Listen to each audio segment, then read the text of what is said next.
Deuteronomy chapter 32. Listen, O heavens, and I will speak.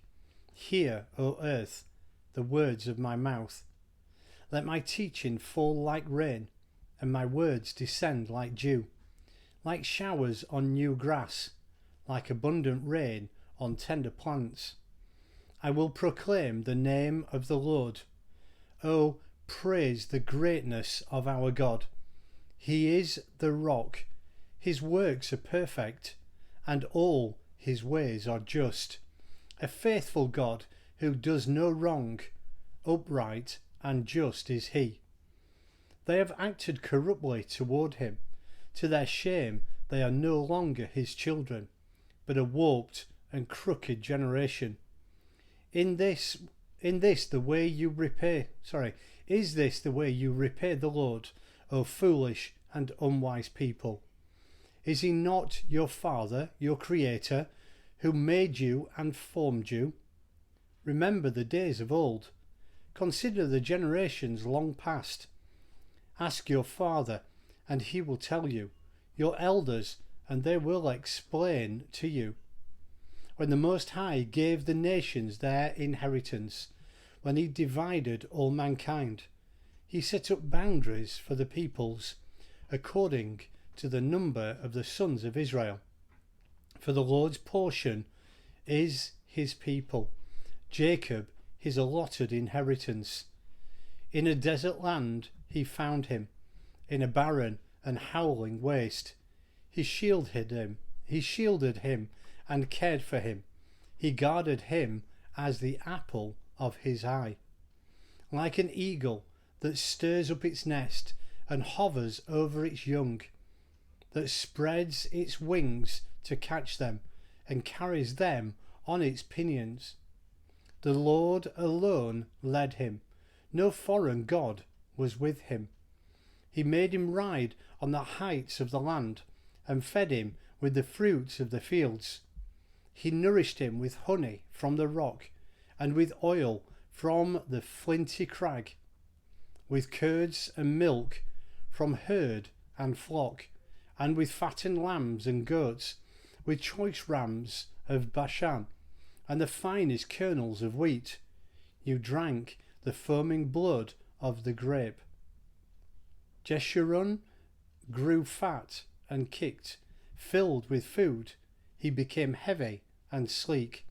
He abandoned the God who made him and rejected the rock, his saviour.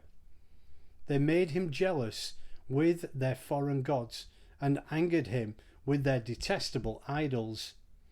They sacrificed to demons which are not God, gods they had not known, gods that recently appeared, gods your fathers did not fear. You deserted the rock who fathered you. You forgot the God who gave you birth. The Lord saw this and rejected them, because he was angered by his sons and daughters. I will hide my face from them, he said, and see what their end will be, for they are a perverse generation, children who are unfaithful. They made me jealous by what is no God, and angered me with their worthless idols. I will make them envious by those who are not a people.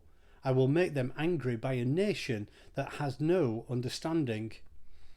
For a fire has been kindled by my wrath, one that burns to the realm of death below. It will devour the earth and its harvests, and set afire the foundations of the mountains. I will heap calamities upon them, and spend my arrows against them. I will send wasting famine against them, consuming pestilence and deadly plague. I will send against them the fangs of wild beasts, the venom of vipers that glide in the dust. In the street the sword will make them childless.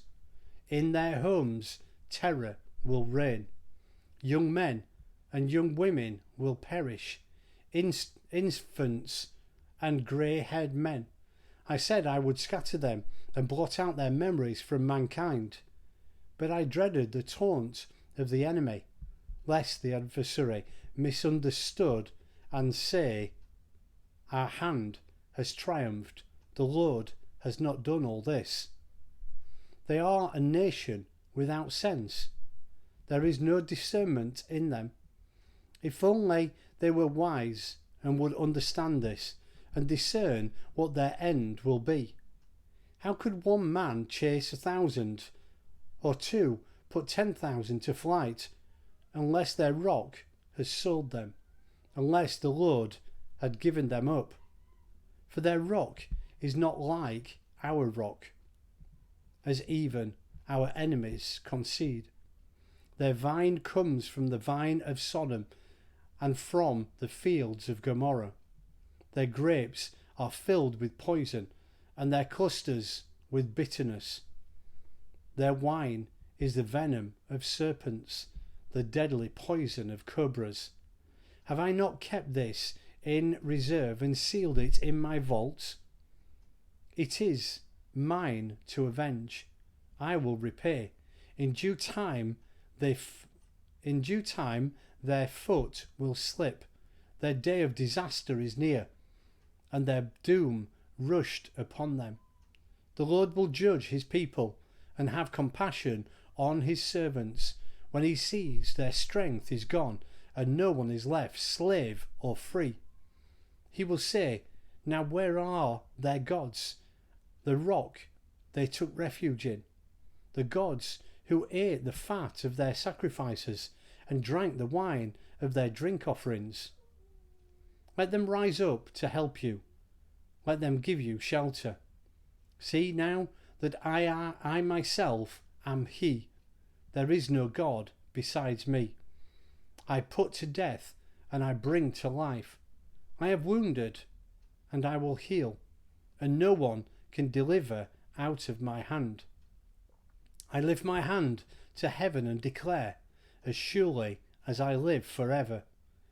When I sharpen my flashing sword and my hand grasps it in judgment, I will take vengeance on my adversaries and repay those who hate me. Excuse me.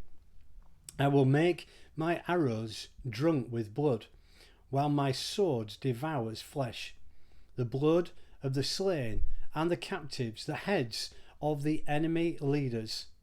Rejoice, O nations, with his people, for he will avenge the blood of his servants. He will take vengeance on his enemies and make atonement for his land and people. Moses came with Joshua, son of Nun, and spoke all the words of this song in the hearing of the people. When Moses finished reciting all these words to all Israel, he said to them, take to heart all the words I have solemnly declared to you this day, so that you may command your children to obey carefully all the words of this law. They are not just idle words for you, they are your life. By them you will live long in the land you are crossing the Jordan to possess. On that same day, the Lord told Moses, go up into Arabim range to Mount Nebo in Moab, across from Jericho, and view Canaan, the land I am giving the Israelites as their own possession. There on the mountain that you have climbed, you will die and be gathered to your people, just as your brother Aaron died on Mount Hor and was gathered to his people. This is because both of you broke faith with me in the presence of the Israelites at the waters of Meribah Kadesh in the desert of Zin, and because you did not uphold my holiness among the Israelites. Therefore you will see the land only from a distance. You will not enter the land I am giving to the people of Israel.